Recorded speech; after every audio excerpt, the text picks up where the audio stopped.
Olá, eu sou o Carlos e aqui nós estudamos a Bíblia. Vamos prosseguir com o nosso estudo do Evangelho de Mateus. Agora estamos no capítulo 17. Vamos recordar um pouquinho o que nós vimos no capítulo 16. Jesus estava na região chamada Cesareia de Filipe, uma cidade com uma área em redor.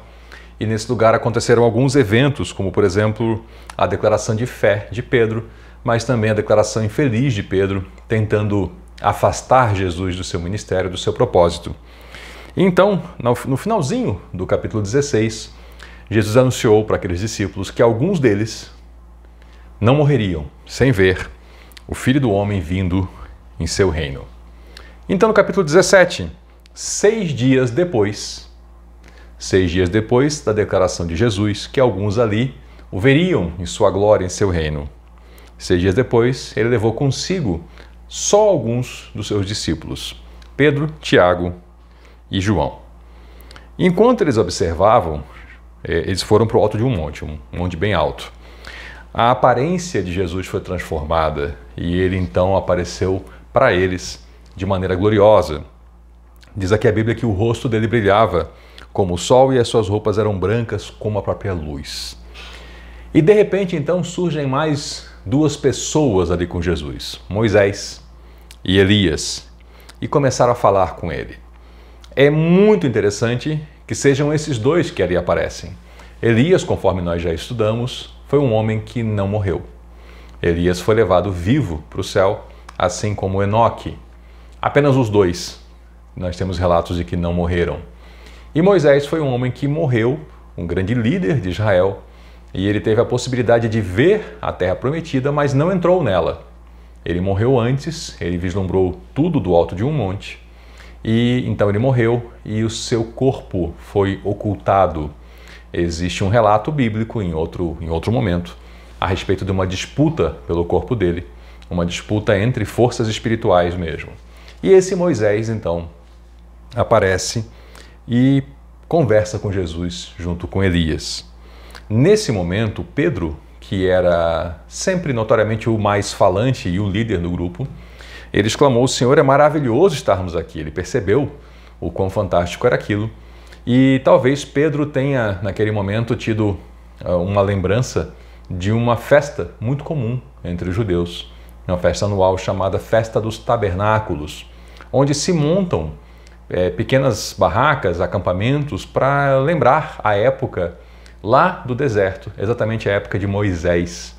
E ele, vendo Moisés ali, teve então essa ideia: "Senhor, vamos construir então, se o Senhor quiser, nós faremos 3 tendas.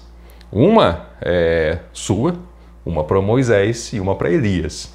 E eles, os discípulos, não iam ficar em tendas. Eles queriam fazer, na verdade, um local de permanência para Jesus e para os grandes profetas, quase que como um esforço para manter aquele momento, para esticar aquele momento gostoso que eles estavam tendo ali. E enquanto o Pedro ainda falava, então surgiu uma nuvem brilhante, e essa nuvem os cobriu, os envolveu, e da nuvem saiu uma voz que disse: "Este é o meu filho amado, em quem eu tenho grande alegria.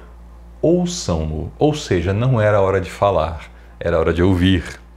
E então os discípulos caíram aterrorizados com o rosto no chão.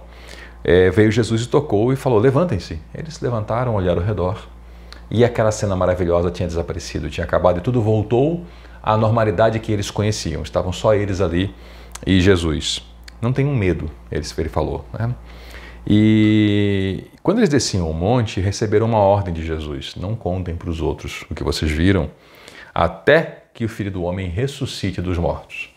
Então, a partir desse momento, nós temos os grupos que acompanhavam Jesus com um grupo mais interno ainda. Nós tínhamos, é claro, as grandes multidões que o acompanhavam, e a gente sabe que essas multidões variavam, né? Então, conforme a região que ele estava, era um grupo que compunha a multidão. A multidão não necessariamente viajava com ele.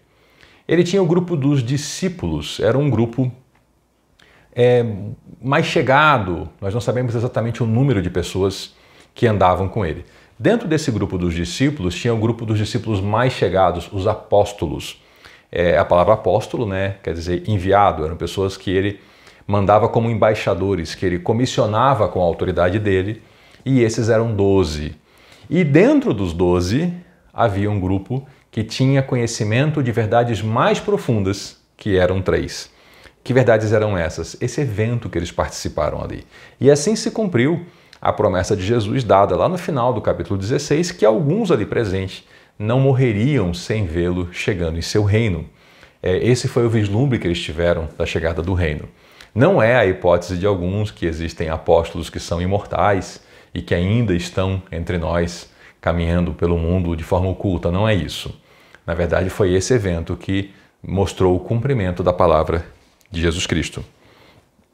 Então, os discípulos nessa conversa, eles pensaram, bom, a gente esteve lá, a gente viu isso tudo e, como eu comentei, Moisés trouxe a Pedro, talvez tenha trazido a Pedro a lembrança do deserto e então os tabernáculos, as tendas, né? Mas tinha Elias também. E aí então os discípulos perguntaram, mas Senhor, por que então que os mestres da lei, que são estudiosos, que são pessoas que conhecem bastante as Escrituras, né? Eles afirmam que é necessário que Elias volte antes que o Cristo venha. Ou seja, eles estavam ali com o Cristo, né? E estão perguntando, mas o pessoal falava que Elias tinha que vir primeiro, mas Elias apareceu só agora. E já foi embora. Tipo, Elias só veio e voltou. Assim, eles não estavam questionando ali que Jesus era o Cristo. Eles estavam questionando o que significava essa conversa, que Elias deveria vir primeiro. Eles viram Elias, né? Mas Elias não veio primeiro, Elias veio depois e já foi embora. E agora? O que isso tudo significa? Percebam que a dúvida genuína nas Escrituras, ela sempre é tratada por Deus com um carinho. A gente tem, por exemplo, lá no Antigo Testamento, para quem conhece a história de Gideão, ele ficou com dúvida genuína se de fato ele estava tendo uma visão celestial. Podia ser coisa da cabeça dele. E Deus tratou essa visão, essa dúvida dele com carinho e atendeu a ele. Mas nós temos episódios em que as pessoas, na verdade, estão duvidando de Deus. E aí isso é falta de fé. Isso não é tratado com carinho, é tratado com repreensão. Mas aqui era uma dúvida sincera e de falta de entendimento. Então Jesus respondeu, de fato, Elias vem e restaurará tudo. Eu, porém, digo para vocês que Elias já veio. Eles estavam achando que Elias tinha acabado de aparecer ali e sumiu, mas Jesus falou, ele já veio. Como? Mas não o reconheceram e preferiram maltratá-lo. Da mesma forma, farão também o Filho do Homem sofrer. Aqui, antes de eu falar sobre o Elias que já veio, eu quero ressaltar que, novamente, Jesus Cristo está falando do cumprimento lá do ministério dele, do sofrimento dele. No capítulo 16 ele já falou disso, foi aquela grande virada do Evangelho, onde lá no norte de Israel, onde eles estão ainda nesse momento, ele anuncia que ele está se virando para o sul, em direção a Jerusalém, e que ele vai para sofrer e morrer. E agora ele passa a repetir isso para os discípulos, eles precisam compreender esse ensino. E ele repete, fizeram tudo o que quiseram com Elias e também farão o Filho do Homem sofrer. Então, os discípulos entenderam que ele estava falando de João Batista. Ele estava se referindo a João Batista como sendo o Elias. E aqui novamente cabe a mesma explicação já dada anteriormente. Há pessoas que confundem esses fatos aqui com uma crença de que Elias ressuscitou, ou melhor, reencarnou na forma de João Batista. Assim como alguns achavam que João Batista ressuscitou na forma de Jesus Cristo. E isso tudo está dentro do campo das impossibilidades. Por quê? Porque Elias não morreu. Elias não estava morto. Elias não era um desencarnado. Elias foi um homem que subiu aos céus em seu corpo físico. Nós sabemos pela Escritura, por outros trechos, que para entrar no céu existe uma transformação do corpo físico em um corpo físico glorioso, mas sim, corpo físico. E esse ensino aqui ao Evangelho ele é muito, muito importante e foi um objeto de grandes conflitos com os gnósticos gregos, porque eles acreditavam e assim ensinavam que existe uma desconexão completa entre a matéria e o espírito e que a matéria é inferior e o espírito é superior. No entanto, as Escrituras ensinam que no estado ressurreto, na nova vida plena, existe matéria, só que ela é incompatível com essa daqui.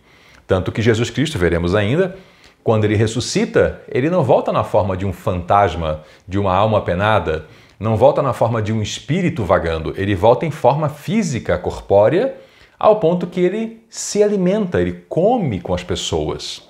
Ele não só é tocado, mas ele usa do alimento, ele come comida, ele come peixes na praia. Então Elias, nesse momento, era um homem vivo no céu. Portanto, não poderia ser João Batista a reencarnação. Então, o que significa que João Batista era o Elias?